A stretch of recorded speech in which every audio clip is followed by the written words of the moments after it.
दिनै गसाइगाव जिल्ला BPFनि हांख्रायनायाव बेवहाय गिदिर मोनसे BPFनि मिटिं जादों।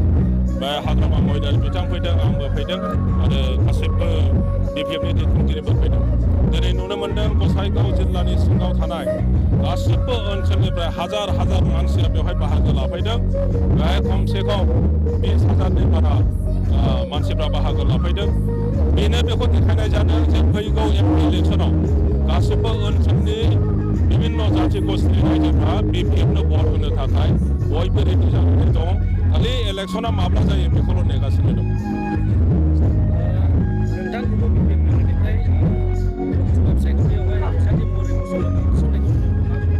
दासिम फाइनाल जाथ'वाखै, बावैनो फाइनाल जागोन।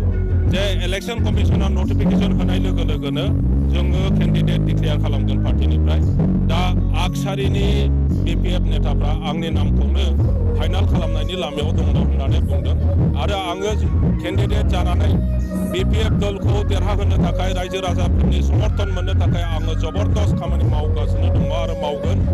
आरो देरहाखांनायनि उनावहायबो जोंनि रायजो राजाफोरनि जातीय समस्याफोरखौ समाधान खालामनायनि खामानियाव आं नांथाबगोन आरो BTCआव शान्ति प्रतिष्ठा खालामनाय, खौसे लाबोनाय आरो उन्नयननि खामानि मावनायाव आङो गोसो मोदोम होनानै खामानि मावगोन।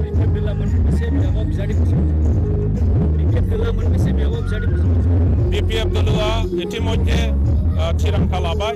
क'क्राझार समस्ति आरो दरं उदालगुरि समस्तिनिफ्राय मोननैयावबो दारायगोन आरो बे दारायनायाव जों खुनु पलिटिकेल पार्टिजों लोगोआव थांफानाय नङा। BJPजोंबो जों लोगो जाया, कंग्रेसजोंबो जों लोगो जाया बा गुबुन पार्टिजों जिखुनु पार्टिजों जों लोगो जाया। इन्डिपेन्डेन्टलि निजा बबियायै जोङो इलेक्सन दारायगोन। जों नाथाय नुनो मोन्दों कंग्रेसजों लोगो जानो सावरायगासिनो दं। बेयो प्रपागान्डा जोंनि अपोजिशना जोंनि सानै आगोलनि मन्त्रि आरो दानि सासे MLA बिथांमोनहा गुवाहाटियाव थांनायाव मोनसे हटेलाव ओंखाम जानो होननानै लान्च खालामनो बिथांमोना थांदों। दा लोगो मोनहैबाय जे बेहाय कंग्रेसनि माखासे माने दैदेनगिरिफ्रा ज' दङ। दा बेहाय नुलायलायबाय, रायलायलायबाय, जिरायलायबाय, बिभिन्न खोथा रायलायबाय। बेखौनो सोरबाया फट' खेबनानै BPFनि दैदेनगिरि सानैया कंग्रेसनि दैदेनगिरिफोरजों माबानि थाखाय एलायन्सनि थाखाय रायलायदों होननानै बेखौ फोसावदों। बेयो मिसा। बिना गयारिया मोनसे बाथ्रा बुंदों, माने BPFआव दैदेनगिरि गैयिनि थाखायनो प्रिटिराज नारायण देबनेसखौ बिजाबनि मोसुमनाय दोननायखौ लाना मा बुङो? बियो जोंनि संगठननि मोनसे दलनि सिद्धान्त। दा बेखौ मानो होदों होआखै बेहाय गोबां जोंहा खोथा दङ। दा बिथाङा जोंनि दलनि सायाव बुंनांगौनि जेबो खोथा गैया। जोंनाव BPFआव नेतानि अभाब जायाखै। BTCनि प्रत्येक जाथिनि दैदेनगिरिफ्रानो BPFआव ज' दंजोबो। बेवहाय नेतानि जेबो अभाब जायाखै। बेराम आजार जानाय सुबुंफोरनि थाखाय ईश्वर पलिक्लिनिक एन्ड रिसार्च सेन्टारा गोबां खाबुफोर लाबोदों। बे ईश्वर पलिक्लिनिक एन्ड रिसार्च सेन्टाराव गोबां बेराम जानाय सोखानो हाग्रा मोजां रोंगौथि गोनां डक्टरफोर दं।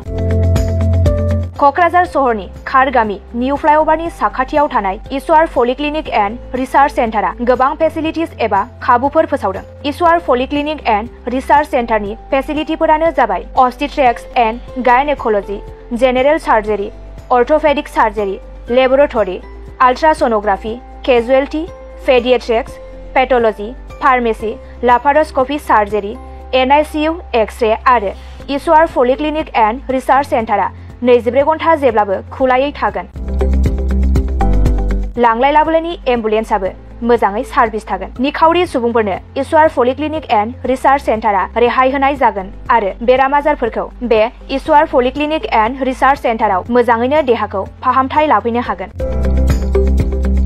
खम बेसेनाव जायखिजाया समावनो अपारेशन खालामनो हानाय जागोन। आबुङै खौरां लाहरनो थाखाय 9395024949 जानबुं नाम्बाराव खौरां लाहरनो हागोन आरो इमेल ishwarpoli30june@gmail.com आव जगाजग खालामनो हागोन। नमस्कार, মই ঈশ্বৰ পলিক্লিনিক ৰিচাৰ্চ চেণ্টাৰৰ সুপাৰিনটেণ্ডেণ্ট ডক্টৰ CK ডিমাৰীয়ে কৈছোঁ।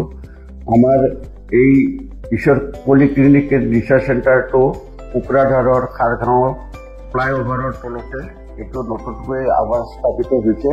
এটা নাৰ্ছিং হোম, ইয়াতে আমাৰ এই নাৰ্ছিং হোমত বিভিন্ন বিভাগৰ চিকিৎসা চিকিৎসা কৰা হয় যেনেকৈ অৰ্থপেডিক্সৰ আৰু গাইনকলজি আৰু তাৰপিছতে জেনেৰেল চাৰ্জাৰী আৰু আমাৰ ইয়াতে জেনেৰেল চাৰ্জাৰী হোৱাৰ লগতে লেপাৰস্কোপিক অপাৰেশ্যনো হয় আমাৰ ইয়াতে সুবিধা আছে যেনেকৈ আমাৰ লেবৰেটৰী আছে এক্সৰে ছ'ন'গ্ৰাফি এইবিলাক সম্পূৰ্ণ আমি ৰাইজক ছাৰ্ভিচ দিবৰ কাৰণে যুগুতাইছোঁ ৰাইজ আমাৰ ইয়াতে OPD যিটো মানে বহিৰ্বিভাগৰ ৰোগী চোৱা হয় সেইটো আমাৰ চোৱা হয় তাৰোপৰি দিনে ৰাতি আমাৰ ইয়াতে অপাৰেশ্যন কৰা হয় গোটেইখিনি সুবিধা আপোনালোকে পাব ইয়াৰ উপৰিও যিসকল লোক আৰ্থিকভাৱে তেওঁলোকৰ দুৰ্বল তেওঁলোকক আমি ৰেহাই ৰেটত আমি চিকিৎসা কৰিবৰ কাৰণে যত্ন কৰিম